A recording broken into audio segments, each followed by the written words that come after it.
Esta vez elegí una poesía de Roberto Juarros, que es un argentino, como para empezar. Levantar el papel donde escribimos y revisar mejor debajo, levantar cada palabra que encontramos y examinar mejor debajo, levantar cada hombre y observar mejor debajo, levantar a la muerte y escudriñar mejor debajo, y si miramos bien, siempre hallaremos otra huella. No servirá para poner el pie ni para aposentar el pensamiento, pero ella nos probará de que alguien más ha pasado por aquí. Me parecía, no está hablando de la situación analítica, pero bien lo podemos pensar, ¿no? Como aquella situación en la cual se trata de descubrir qué es lo que hay debajo. Y hay una serie de acciones que señala, que dice revisar, examinar, observar, escudriñar, buscar la huella. Y tal vez todo esto que nosotros hagamos, en términos terapéuticos, nos sirva para grandes cosas como descubrir un nuevo pensamiento o probar nada nuevo, ni siquiera pondrá a alguien de pie. Lo que sí va a servir es señalar una presencia que es anticipatoria, ¿no? Con respecto a esto, yo tenía un profesor en la orientación vocacional, Pablo Zenón se llamaba, que él decía que el psicoanálisis no anticipa el futuro, hace algo mucho más interesante, anticipa el pasado para un sujeto que todavía no se lo puede apropiar. Entonces, bueno, de alguna manera la posición analítica de la que vamos a estar hablando ahora eh, es esto, es eso que habíamos dicho en la primera clase con Carlos Foucault, cuando decía caminar en el desierto, uno camina en círculos si quiere caminar solo, pero si va con otro, eh, en el caminar con el otro va enderezando sus pasos. No es gran cosa, pero permite que no terminemos en esta cosa centrípeta, o sea, del centro hacia adentro, que hace el yo. Esto es clave, porque si hay algo que descubrió el viejo Freud, es la cantidad increíble de cosas que hace el yo para no enterarse, para no saber. Todo el síntoma no es otra cosa de un largo rodeo que tiene el yo para no enterarse sobre un padecer, del cual termina enterándose a partir de preguntarse qué es lo que hace el síntoma ahí. Bueno, vamos a seguir un poquito. Eh,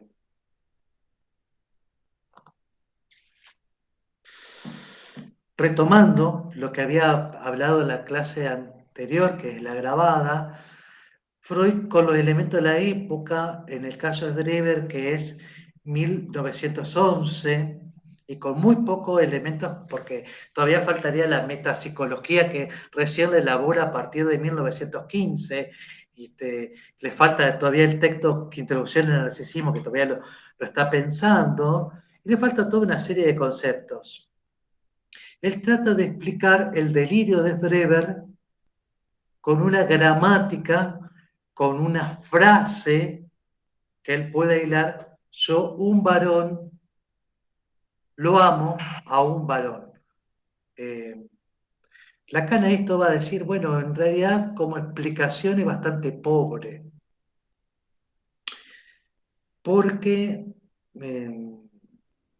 digamos, reposa sobre una hipótesis de Freud que está en el caso de Drever, de que Drever desarrolla la paranoia a partir de una defensa de las mociones homosexuales hacia el doctor Fleshy, ¿no? Entonces dice Lacan, bueno, pero esto en algunos casos es así, es muy fuerte la defensa frente a la emoción homosexual, pero en algún caso no hay algo homosexual. Dice. Pero lo valioso que tiene Freud es que todavía sin la semiótica, ¿se acuerdan que Saussure recién está escribiendo a la par de que Freud está trabajando en los conceptos psicoanalíticos? Eh, todos los trabajos sobre el significante, ¿no? Y Lacan sí lo puede recuperar, dice. Lo valioso de Freud está en aislar una frase y con esa frase tratar de explicar los distintos recorridos que tiene el delirio, en el caso de Dreber. Entonces dice, si esa frase se perfila, yo, varón, lo amo a él, varón, en una variante puede ser, yo no lo amo, entonces lo odio.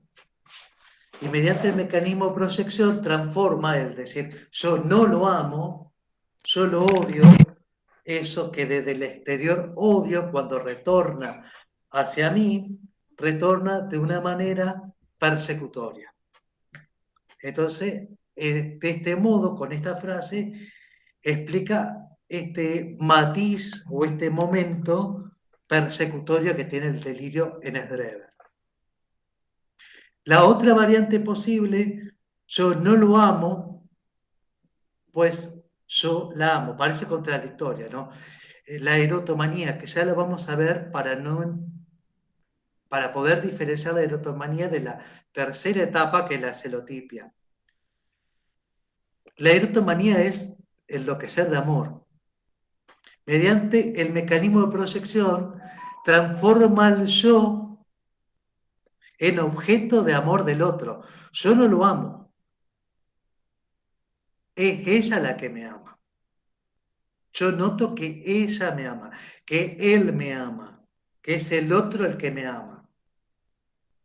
En la erotomanía, el sujeto queda convertido en objeto de amor. A diferencia del delirio de celos, en la celotipia, en donde es el otro el objeto de amor, ¿no? Freud lo analiza así. En el varón, no, yo no amo al varón, es ella quien lo ama.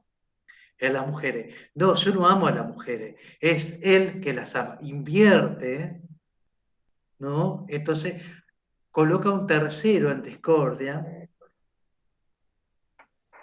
y entra esta figura típica de la celotipia, que es un objeto en disputa, en el cual hay dos que se disputan el amor de ese objeto, libidinizar ese objeto. Para la celotipia me parece que es más fácil de representarse porque quiere decir, bueno, hay alguien que puede amar como yo a este objeto, entonces yo tengo que hacer este objeto mío, pero supone una competencia con otro que también lo ama como yo lo amo, ¿no? La erotomanía es más difícil de representársela, por eso te traigo dos ejemplos. Uno, la canción del Muelle de San Blas, del grupo Maná, el grupo mexicano Maná. ¿Ubican el grupo de Maná, el Muelle de San Blas? Es una canción conocida, ¿la ubican? Sí, profe. Bueno, Sí, sí, sí. bueno. La canción, en un tramo de la canción, después la pueden analizar entera, después la pueden googlear, pueden interesarse más en la canción. Dice, ella despidió su amor. Él partió en un barco en el muelle de San Blas. Él juró que volvería y, empapada en llanto, ella juró que lo esperaría. Miles de lunas pasaron, siempre estaba en el muelle esperando. Esta historia es una historia real. Uno de los cantantes de Maná conoció a Rebeca Méndez Jiménez que era una señora, que es la que vemos en la foto. Abajo se ve la foto cuando era más joven, después una foto en donde ella está deteriorada, le faltan dientes, que ella todos los días iba al muelle San Blas vestida de novia. Y que después descubrieron que queda a unos 160 kilómetros de Puerto Vallarta, el muelle San Blas. Ella ni siquiera era de ahí, no tenía familia ahí. Ella había ido ahí prometida con un pescador que se despide de ella porque se va a pescar con otros pescadores y se le da vuelta el barco y muere y nunca lo encuentra. Y ella, que ya tenía fecha de casamiento, ya estaba preparando su casamiento, siempre sostenía la esperanza de que en algún momento iba a suceder que él volviera, aunque ella sabía, aunque le habían notificado de que él se había ahogado, que había habido una tormenta tropical, y que encontraron la embarcación, pero a él no lo encontraron, digamos. Entonces, bueno, en estas condiciones ella se, se queda prendada de esa situación y enloquece de amor, un caso de erotomanía. ¿No? Ella pensaba que el amor que él tenía por ella era tan grande que él iba a poder vencer la muerte, iba a poder volver, en algún momento iba a volver a buscarla. ¿No? Esta es la historia de Rebeca Méndez Jiménez, que es la que da sustento a esta canción. Este, otra, hay dos o tres cositas que quisiera. Este, el postulado fundamental presente en la erotomanía es él me ama. Entonces, el sujeto erotómano siempre tiene la asegurada su propio yo, la megalomanía construye esta posición de ser objeto de amor del otro, ¿no? A diferencia de la celotipia, es donde el otro es objeto. Sí, Disculpe que lo interrumpa. Hay dos sí. compañeras en el grupo que me están diciendo que no puede entrar. Celeste es Ah, una porque yo y las tengo que Rosario es la otra admitir. compañera. Ah, ahí está. Ahí a Celeste Sato la admití y la otra, no sé si. Ajá. Rosario dice. Rosario admitida, Celeste Sato Ahí admitida. está. Gracias por Gracias, profe. avisarme. No, por favor. Este, bueno, seguimos. Entonces, el otro ejemplo que puse, que pensé, es una película llamada Loca de Amor. No sé si la han visto, pero la pueden recuperar. No sé si está en Netflix, no está, pero por ahí en Cuevana o en otro lado la pueden recuperar. Es viejita, del año 2002. Trabaja la actriz de Amélie, Audrey Tautou. Loca de Amor se trata de una chica que es estudiante de arte, que recibe una beca para ir a estudiar arte a otra ciudad, que no es la de origen, y ahí se enamora perdidamente del doctor Loic Lowes, que es casado. Ahí vemos abajo en la escena del medio a Lowes con su mujer, y eh, la primera parte de la película nos muestra como una historia de amor en la cual Angélica recibe flores de este doctor, hay un triángulo amoroso que se forma ahí entre ellos tres, y él le responde y le deja flores y entra a su casa y le deja un montón de detalles, y uno desde el espectador construye, bueno, un romance entre tres, en donde hay una mujer que está embarazada con su esposo, pero a su vez él es como un romance liberal, juega dos puntas, y las dos son correspondidas. Y en algún momento Angélica va construyendo la idea de que en algún momento el amor va a triunfar y él va a dejar a su esposa. La escena va llevando por un montón de situaciones, no le quiero espolear la película, pero bueno, en un momento se empieza a poner el triángulo interesante porque, bueno, la mujer queda embarazada, descubre el engaño, los confronta, y en eso lo que sucede es que, bueno, él tiene que elegir y ella se siente rechazada porque no la eligió a ella, sino que optó por quedarse con su esposa y demás. Y lo que sucede es que hay un momento en donde ella abre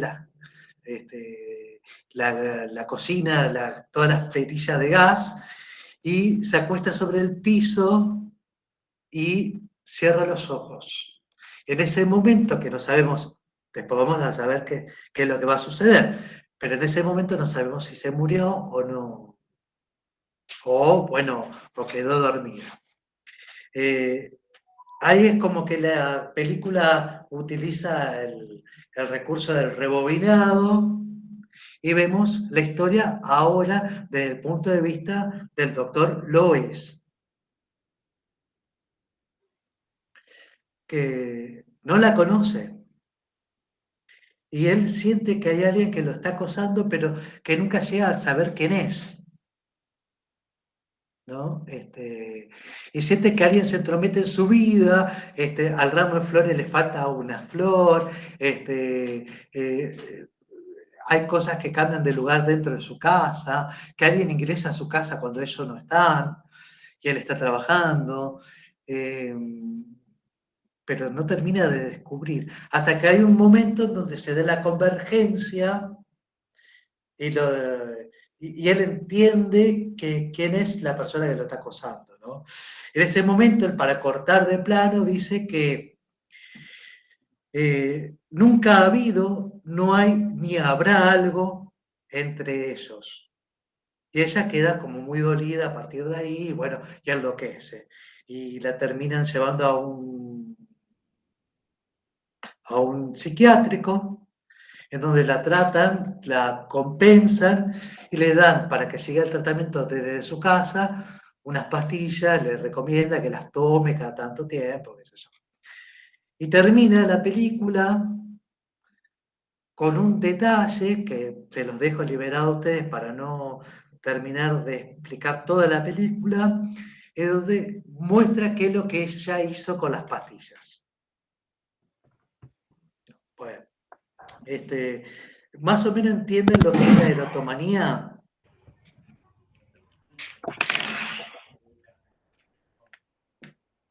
¿Sí? ¿No? Tal vez, poco, mucho. Sí, sí, profe.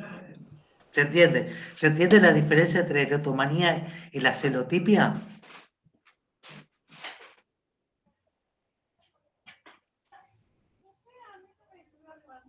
Bueno, esperemos que sí. Si no pueden No, preguntar. profe, disculpe, yo llegué tarde. No, Ajá. no entendí la diferencia entre la lotomanía y la serotipia, pero por eso mismo, que llegué tarde. De todos modos va a estar el video, Sí, que después lo podés recuperar. Estoy explicando es Drever.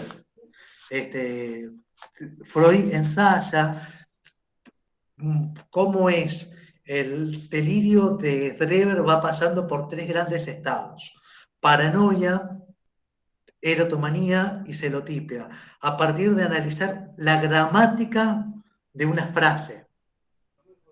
Y que está en juego justamente, no es una frase cualquiera, está en juego el orden de lo pulsional ahí.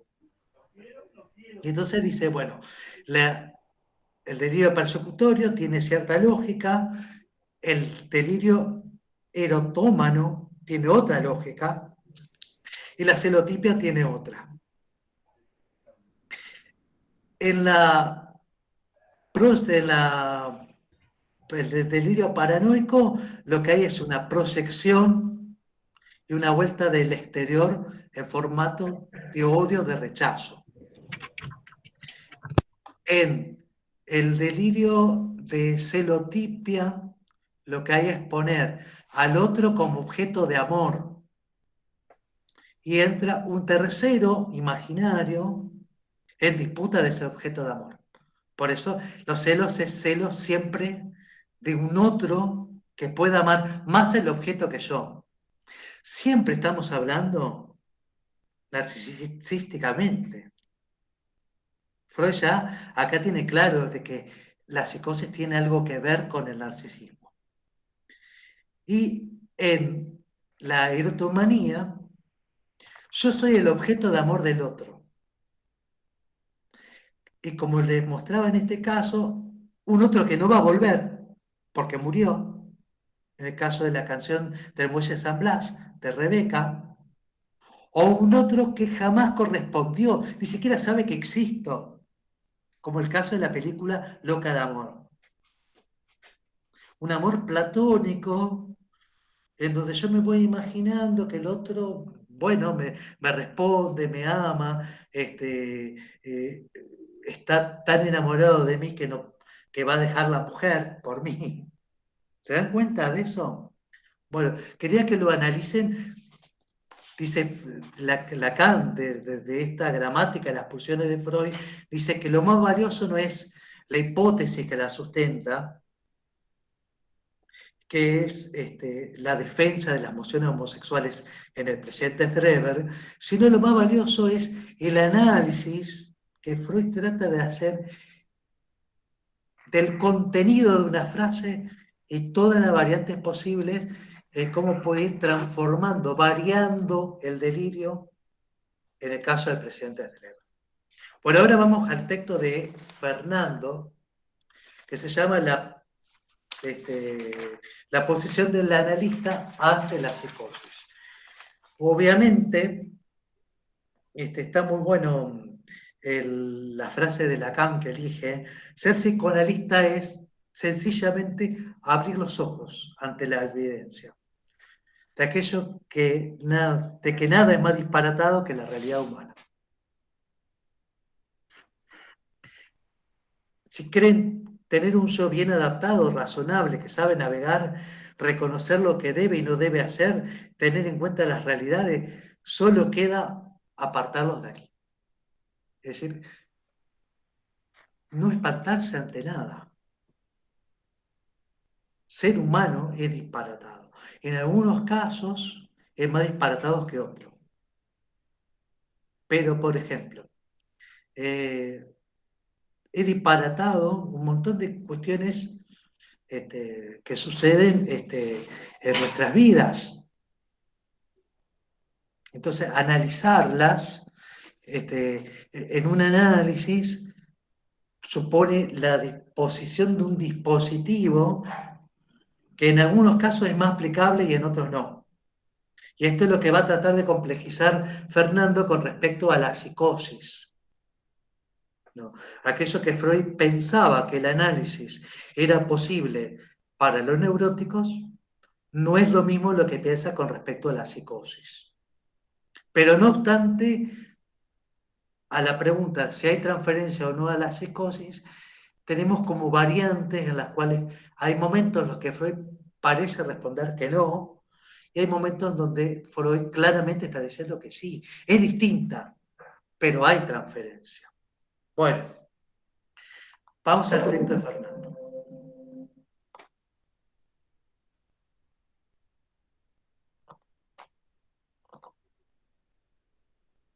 ¿Cuál es la posición del analista ante la psicosis? Dice Fernando en el primer párrafo. Hay cuatro posibles posiciones.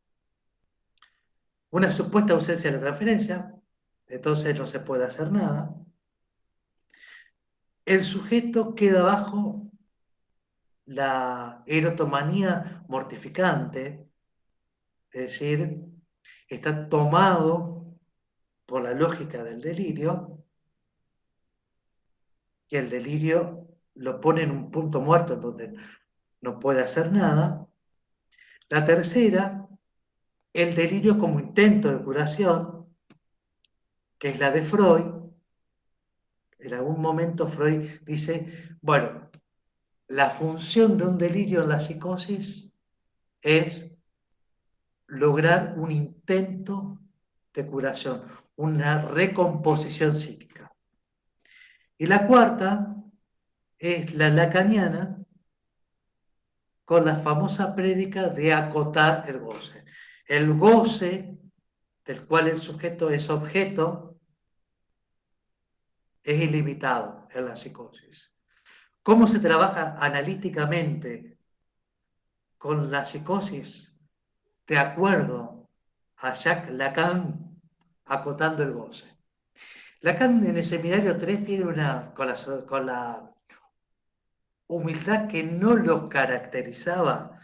En el seminario 3 dice, las paranoias eran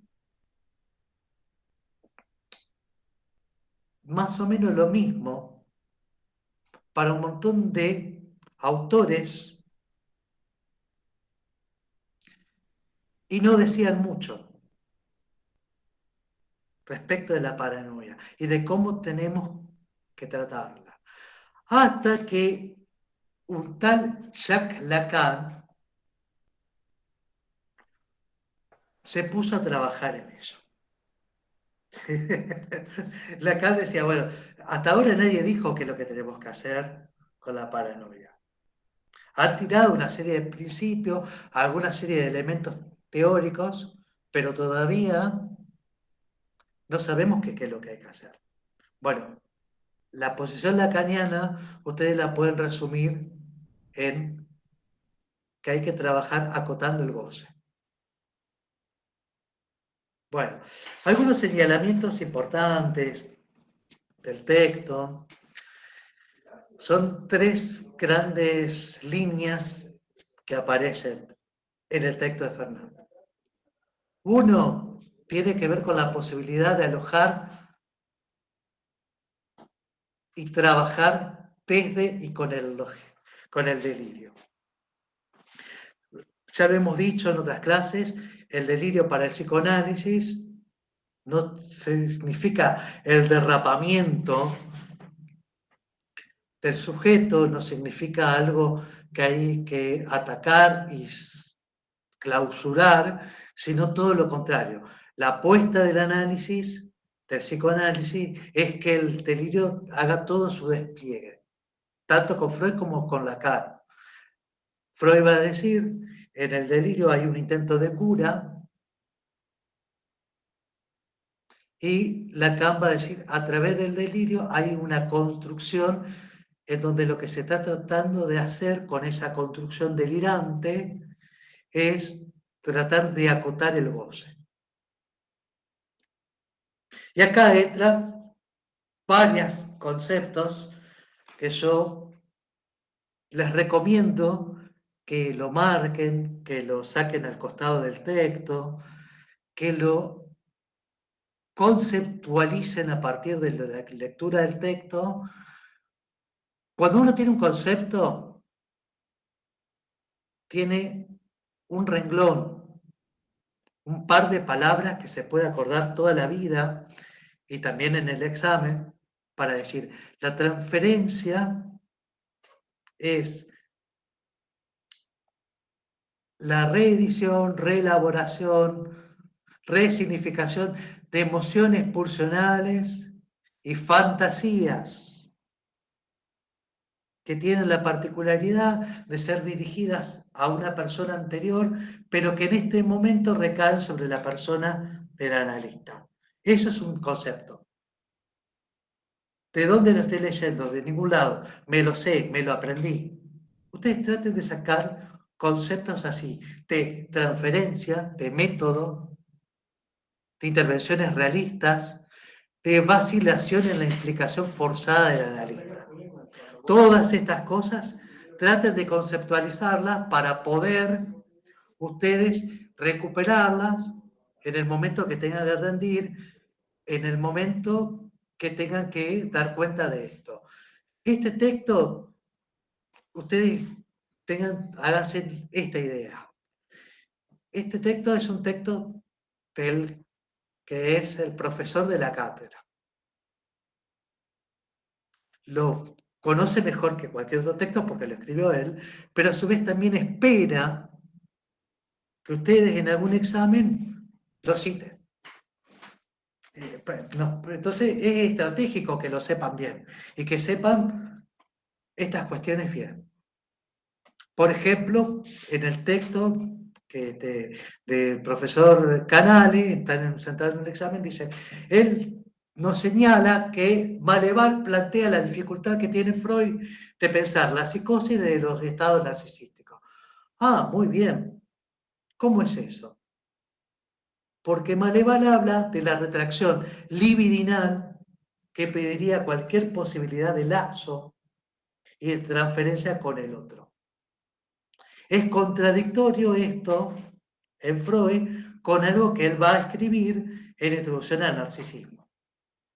En la psicosis hay una megalomanía tan grande, hay una contracción libidinal hacia el yo tan narcisística que lo que no permite justamente es la relación con los demás. Y fundamentalmente, no solo con el otro con minúscula, que es el semejante, sino el otro con mayúscula, que es el otro del lenguaje. Y después, el tercer punto, que me parece importante recuperar de este texto, es la pregunta si hay transferencia o no en la psicosis. Pregunta de final. ¿Cómo mierda respondo esto si alguno de los profesores me pregunta esto? Bueno, muy sencillo. Freud denota como imposibilidad que se constituya la transferencia en un trabajo propiamente analítico, es decir, en la situación analítica, en el análisis como dispositivo, porque tiene dos ejes. Primero el desciframiento, la interpretación, y después la posibilidad de emergencia del sujeto. Por ninguno de esos dos ejes puede circular la psicosis. Entonces Freud dice que no hay transferencia a la psicosis. No. Lo que Freud dice claramente es que no se puede dar o no se puede ofrecer un análisis a una psicosis. Se puede hacer interpretación con una psicosis. No se puede hacer que emerja el sujeto de una manera interpretativa, ¿no? Primer cuestión importante, ¿qué es lo que hay que hacer frente al delirio? Claramente, antes que responder qué es lo que hay que hacer, hay que tener claro qué es lo que no se hace. Un delirio no se interpreta. No es como un sueño, no es analizable. El otro día hablamos de la alucinación. ¿Cuál es la alucinación más frecuente, más común, más que realizamos todos, más allá de la estructura que tengamos o no? El sueño. ¿Se acuerdan cuando ustedes dicen el trabajo del sueño, cuando Freud decía que uno se para en la cama cuando se despierta y en ese momento recurre al trabajo del sueño en donde trato de recuperar todo lo que estaba pensando, todo lo que estuve soñando, y a partir de ahí vienen imágenes, como un videoclip? Esta imagen, esta otra imagen. y yo cuando la trato de entender cómo esta imagen se une con esta, le incorporo una lógica de interpretación.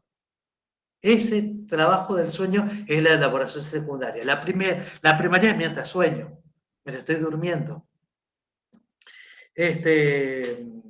Bueno, alucinamos todo. Pero, ¿qué es lo que pasa en la alucinación psicótica? Hay algo que se está construyendo que no admite interpretación. Porque si yo la interpreto, destruyo el dinamismo por el cual el sujeto se está tratando de estabilizar, se está tratando de curar, se está tratando de comprender qué es lo que le está pasando. Bueno, seguimos un poquito más. Bueno, recurre Fernando al caso de la señora P, que también lo trabajamos cuando trabajamos el texto de nuevas puntualizaciones, y dice dos cosas que me parecen importantísimas, las marca en este texto.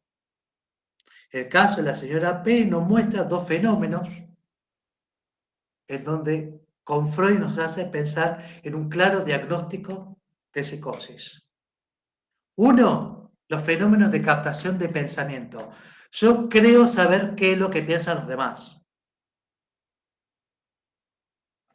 Yo, en este momento, ustedes están siguiendo la clase por el silencio de misa que hacen. Supongo que entienden, pero no deja de ser una suposición. No tengo la seguridad de que entienden, ¿no? Ahora, en el caso de una psicosis está la certeza. Y la segunda elemento es la intuición delirante. Esta cuestión de que ella se coloca en una posición donde todos la desprecian y la mortifican adrede, le hacen la vida imposible. Se le meten en la vida, intentan agarrar y hacerle la vida imposible. Esto de que le decíamos, de que la certeza en la psicosis está dada de un modo de que le conciernen a él. Y ahí cualquier alucinación es una alucinación psicótica. Cuando el contenido de la alucinación es autorreferencial, le concierne a él, lo persiguen a él, lo aman a él. ¿Se entiende? A diferencia del sueño, uno queda como observador en el sueño. Uno se para y dice, sí, lo vi a mi abuelo que hablaba, que mi abuelo murió, y que entraba por la misma puerta. Trato de construir esa lógica, pero yo estoy en el lugar de observador. ¿Es mi sueño? Sí, pero no estoy en el lugar del personaje principal. Y otra cosa que señala Fernando es que Freud ubica claramente el desencadenamiento. En un momento que hay una disputa entre su marido y su hermano, a partir del cual el hermano nunca más volvió a la casa. Entonces hay un conflicto, hay un momento de máxima tensión traumática. Y dice, y a Freud no se le escapa un detalle, que el desencadenamiento está enlazado a una conversación que tuvo la señora P con su cuñada, que le dice una frase. Si a mí me pasara algo así, lo tomaría ligera. Esto que le decía, tanto Freud como Lacan, ubican al desencadenamiento en el contenido de una frase. Se puede sintetizar en la textura, en el texto de una frase.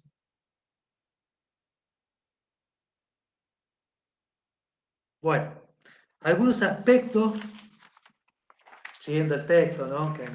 que me parece que es importante que lo tengan en claro, es ¿cuál es la posición del analista ante el examen de realidad.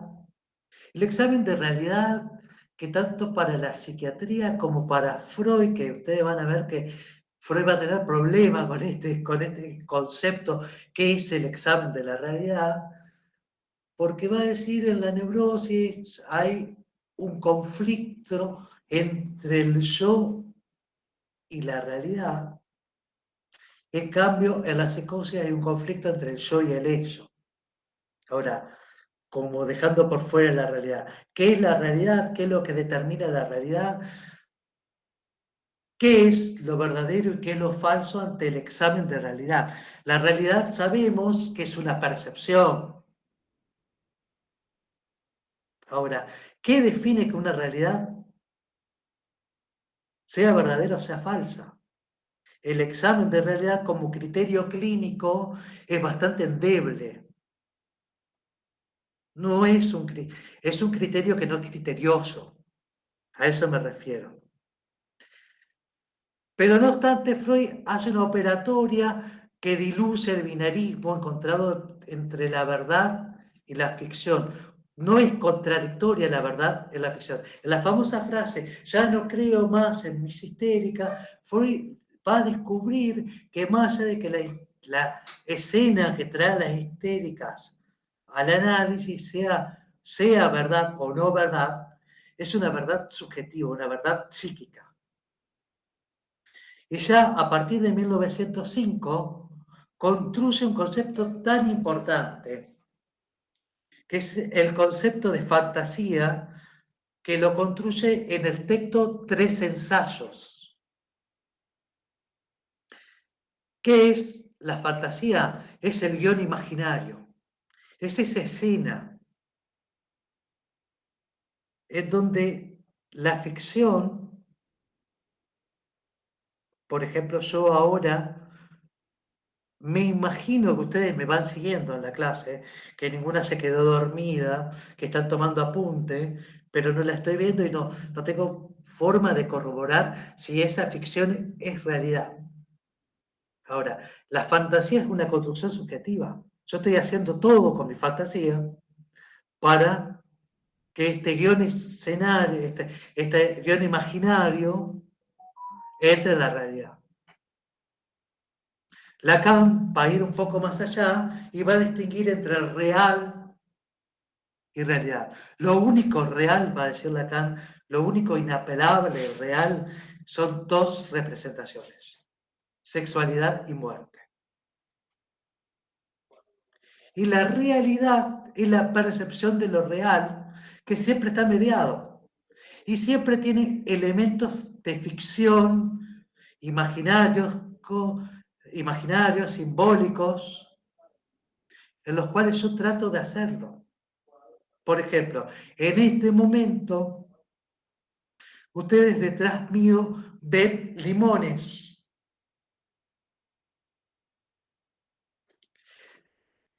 ¿Qué explicación tienen para los limones que están ahí atrás ustedes?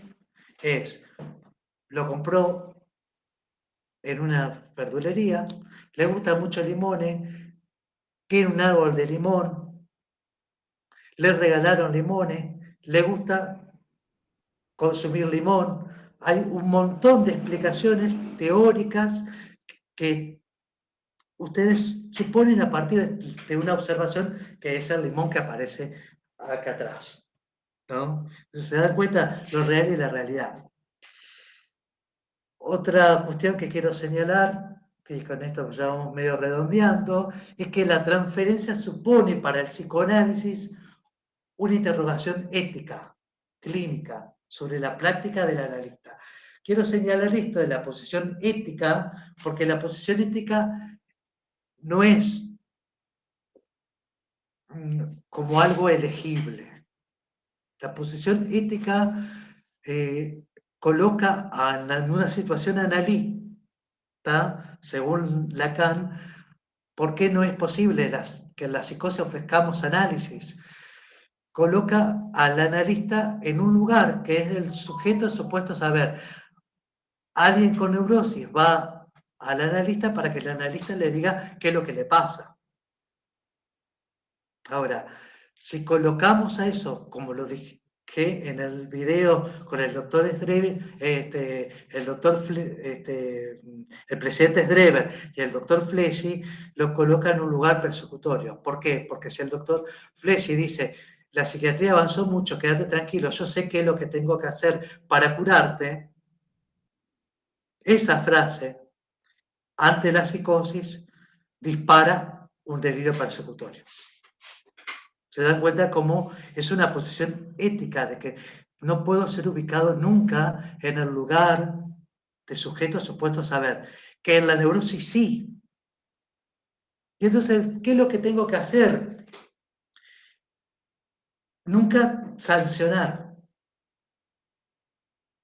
Dos cosas claras nos dice Lacan sobre qué cuestiones no se hace con la psicosis. La primera es nunca se sanciona, nunca se da un dictamen o una frase interpretativa. Y la segunda, nunca se lo el espejo. Ustedes vieron el Edipo lacaniano cuando hablaron con Fernando en la clase pasada. Nunca se coloca delante de él un espejo, una mirada especular.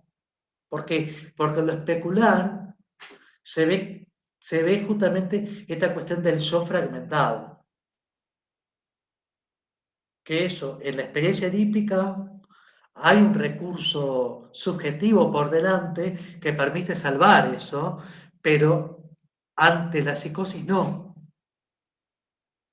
Entonces, Soler, que la cita Fernando, hay una frase que si ustedes quieren la pueden subrayar, le pueden poner color, muy importante, dice Soler. Respecto a la transferencia, ¿sí? Con respecto a la psicosis, el analista busca con la transferencia percibir más, observar más, saber más, ubicarse en el lugar del sujeto supuesto saber, opera de una manera espantosa sobre la transferencia que neutraliza el mismo acto de percibir. O sea, es contradictorio en sí mismo. Cuando más quiera percibir, menos va a percibir, porque lo neutraliza. Y acá está lo que dice Lacan, pero que no lo inventa Lacan, sino que lo toma de la psiquiatría de Falleret, que es de la escuela francesa, que dice hay que ser testigo del alienado. La implicación forzada del analista. El analista, por una cuestión ética, es puesto en ese lugar por la psicosis, de testigo, de anotador.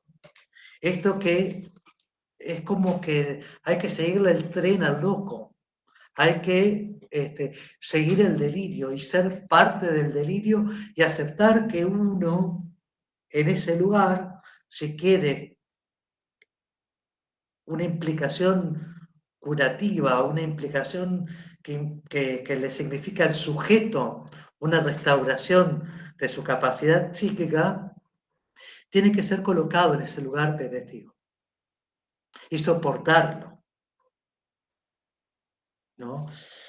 Y la última cuestión que explica muy bien Fernando en este texto, y que lo explica con dos partes, parte 1, parte 2, la implicación forzada del analista, y el caso de la señora P, es por qué Freud sostiene que el delirio es un intento de curación. Esto es una línea de lectura de una pregunta que es muy posible que esté en el parcial, y es muy posible, o si no está en el parcial, no se preocupen porque la van a tener que responder en el final, es por qué Freud dice que el delirio es un intento de curación. ¿Qué es lo que le sugiero yo a partir de la lectura del texto de Fernando? Y ante Fernando, cuando tengan que rendir, como dice la canción de León Gieco, somos los Salieri de Charlie y le robamos melodías a él. ¡Ja, ja, ja, ja! Bueno, también, róbenle la explicación a Fernando, que es excelente, brillante. Entonces, ante esta pregunta, ensáyense un par de líneas de cómo lo pueden explicar. Bueno, con esto, por mi parte, creo que he tratado de explicar este texto, he tratado de enlazar con los textos anteriores, cerraríamos la unidad 4. Después que corrija, porque mientras iba explicando, he visto errores de tipeo en la presentación, la voy a corregir, después se la puedo pasar, y tienen para recuperar esta clase, la vamos a subir en YouTube y la vamos a tratar de subir también al Classroom. Bueno, espero que hayan entendido. ¿Hay algo que no hayan entendido? Profe, Sí. no, la clase estuvo buena. Yo traté de tomar nota de todo lo que más pude. Creo que estábamos todas igual, por eso creo que nadie hablaba, porque era como que las manitos estaban ahí a full. Bueno. Pero no sé si es mucho pedirle, si usted me podría facilitar, porque por lo que vi en el grupo nadie lo tiene, a este texto para poder Sí. hacer la lectura pertinente, digamos. Sí, sí, sí. Sí, sí, sí. Ustedes siempre manténganme al tanto si tienen o no los textos. Yo se los hago llegar. Porque por ahí puede ser que Fernando cree que yo se los paso y yo creo que Fernando ya se los pasó. Entonces, en ese supuesto nos perdemos todos. Claro, yo lo que le aclaré al profe es que por ahí usted, aparte del link de la clase, me pasaba los textos a trabajar en su clase, digamos. Que normalmente por ahí el de Colette Soler y eso me los había pasado y yo se los compartí a los compañeros, pero este particularmente nadie lo tiene, así que creo que sería genial empezar con la lectura para también, ahora me quedo de la duda de la respuesta, a ver qué es lo que dice Fernando en cuanto a por qué Freud sostiene, digamos, que es el delirio, digamos, un intento de curación. Sí, sí, sí.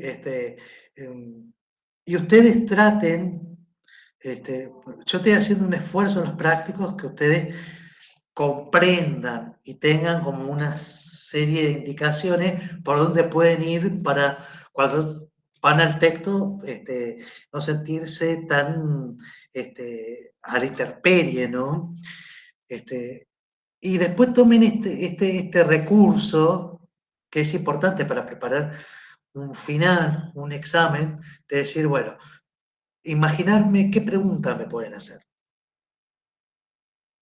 Y entonces, ante esa pregunta, yo tengo 3 o 4 ideas claras, algún concepto, alguna definición.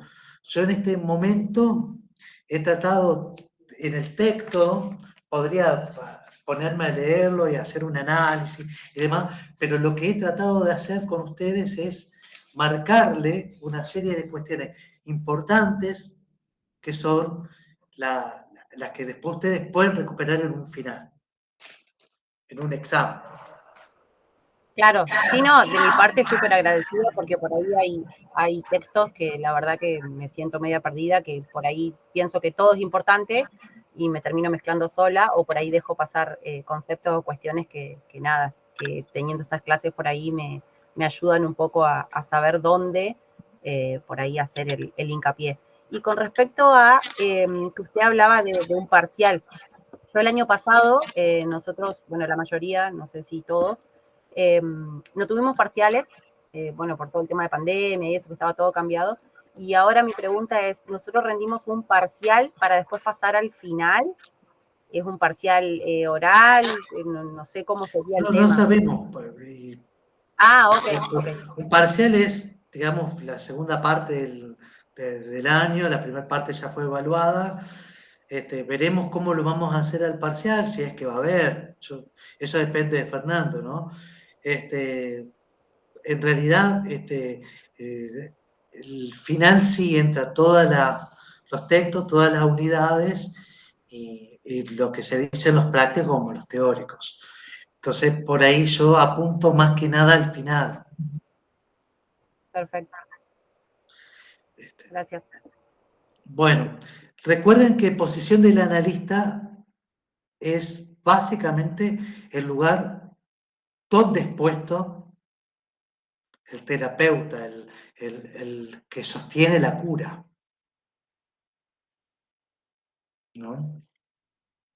Bueno, ¿algo más?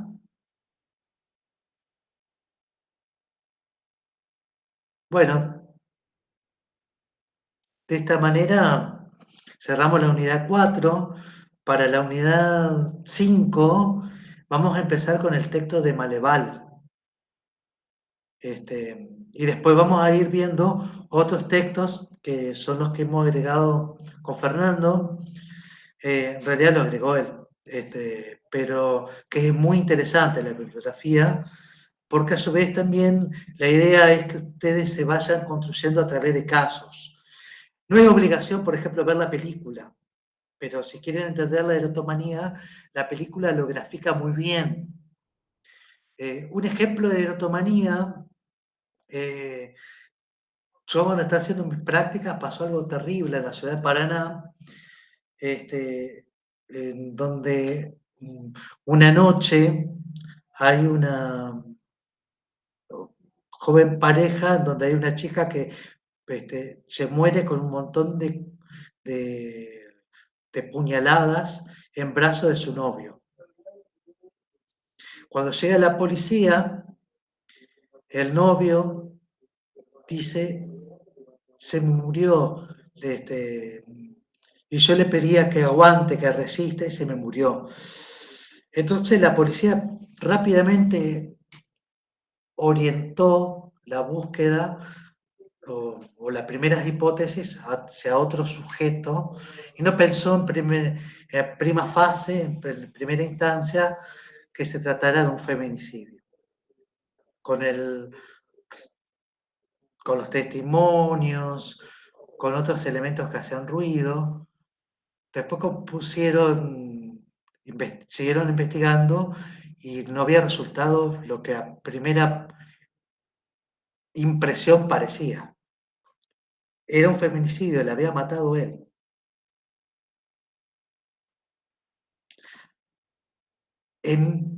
Y después, cuando obviamente lo judicializan, lo apresan y demás, y en parte yo hice mis prácticas en el hospital escuela de salud mental, en parte interviene el dispositivo donde yo estaba, en el hospital escuela, y vamos todo un equipo, ¿no? Y discutíamos si había sido una celotipia o una erotomanía.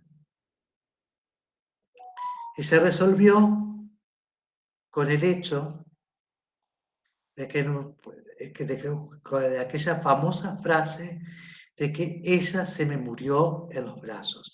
Yo le pedí que resistiera, resistí mi amor, ya llega la ambulancia, ¿no? La celotipia, la lógica sería otra, es decir, no es mía, no va a ser de otro. Y en este caso, ella me ama tanto que va a resistir por mí, a pesar de que él había sido el que había infligido el daño. ¿Se dan cuenta de la diferencia? Bueno, este caso, la canción de Maná, la película Loca de Amor, las deja a ustedes sin pretexto para cuando en un final le diga, ¿entendieron lo que es la erotomanía? Le diga, ay, no, no sé, no me lo puedo explicar. Para que lo entiendan un poco mejor. Bueno, cerramos con esto, nos vemos el martes que viene, que tengan buena semana. Gracias, igualmente. Gracias, profe. Hasta Hasta luego. luego, Gracias, Rodri, nos vemos. hasta luego, hasta luego.